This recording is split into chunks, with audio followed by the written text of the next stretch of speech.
네, 안녕하세요. 고해남 신지훈입니다. 자, 여러분 드디어 윤석열 정부가 출범했습니다. 지난 정부를 생각해보면 지난 정부는 규제를 하는 정부였습니다. 수많은 규제들 속에서 다주택자들 그리고 1주택자들 특히나 무주택자까지도 이 부동산 혼란의 시기를 겪었는데요. 자, 앞으로의 윤석열 정부는 완화를 하는 정부입니다. 어떻게 될까요? 윤석열 정부에서 첫 번째로 내온 부동산 정책, 완화 정책이죠. 자, 기재부에서 발표를 했습니다. 다주택자들 양도소득세 중과 한시 배제 이 소득세법이 개정이 됐는데요. 자, 여기에 보시면 개정 배경이 나와 있습니다. 이 개정 배경에서는 과도한 세액 부담으로 인해서 적정 수준으로 조정하는 방안을 내놓았는데 배경으로 이 배경은 부동산 시장 안정화입니다. 포인트가 부동산 시장 안정화라는 말입니다. 자, 그동안 부동산 시장이 굉장히 혼란스러웠었는데 이 안정화를 통해서 어떻게 바뀌는지 개정사항을 한번 볼까요? 이 개정사항을 보면 다주택자에 대한 포인트는 제가 볼 땐 다주택자에 대한 양도세 중과를 1년간 한시 배제를 하고요. 1세대 1주택 양도세 비과세에 대한 보유 거주기간을 재기산제도를 폐지하는 내용이 담겨 있습니다. 이사 등으로 인해서 일시적 2세대 2주택에 대한 비과세 요건도 완화했다고 하는데요. 자세한 내용은 아래에서 한번 다시 보시고요.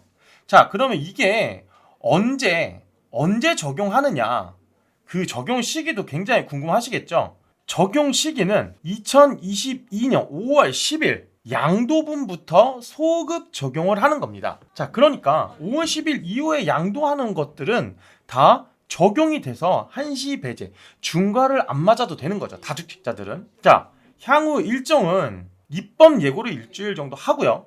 국무회의를 통해서 5월 말에 공포를 하는 겁니다.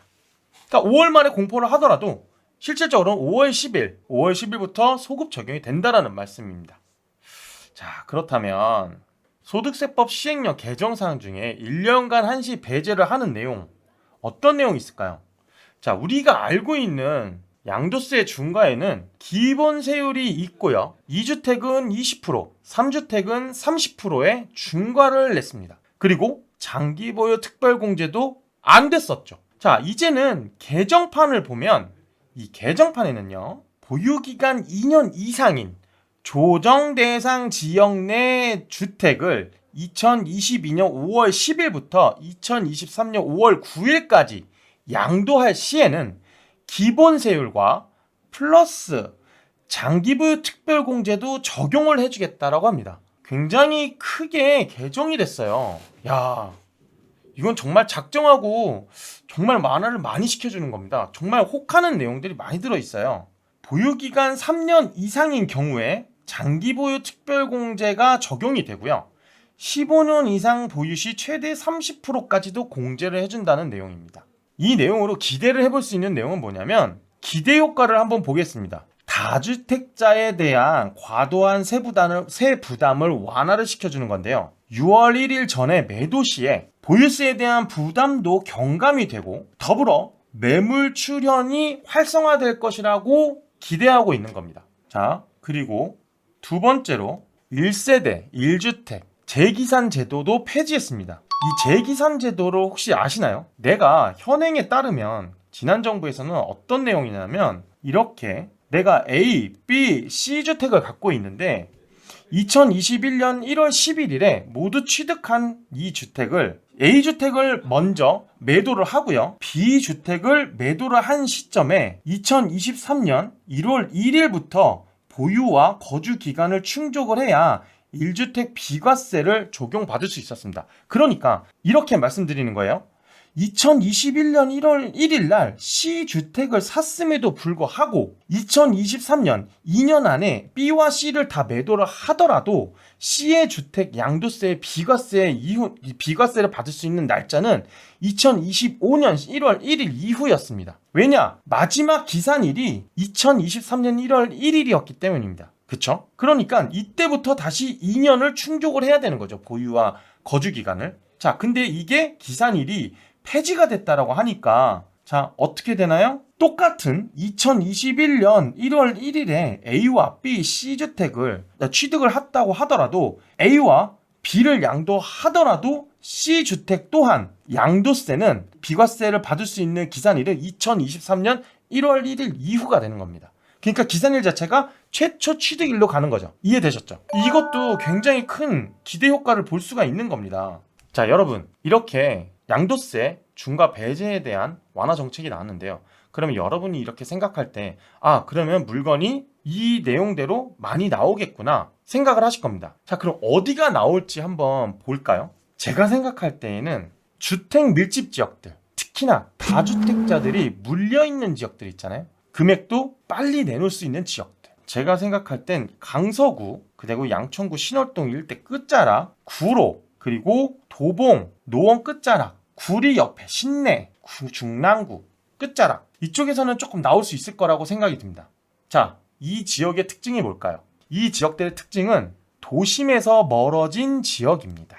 왜 그럴까요? 도심에 업무시설과 개발 호재들 몰려있죠. 왜 이렇게 될 것이라고 예상을 하느냐? 지난 정부는 규제를 했던 정부입니다. 자, 그러면 우리가 생각할 때는 풍선 효과라고 하죠. 내가 풍선을 가지고 있었는데 규제를 이렇게 해버리니까 반대, 양쪽이 빵 하고 풍선 효과가 일어나는 거죠. 자, 근데 이거를 없앴다라고 생각해 보십시오. 그러면 가운데가 다시 빵빵해지고 윗아래쪽이 느슨해지겠죠. 자, 그건 뭐냐? 이미 이쪽에서 있었던 공기가 이쪽으로 다시 유입이 되면서 바람이 거품이 빠지는 거라고 생각이 됩니다. 그러니까 제가 아까 말씀드렸던 주변부가 가격이 빠짐으로써 사람들은 시선을 어디다 둘까요? 당연히 개발 호재가 많고 가격 상승분도 높은 도심으로 집중화될 수밖에 없습니다. 특히나 종로, 중구, 영등포, 강남,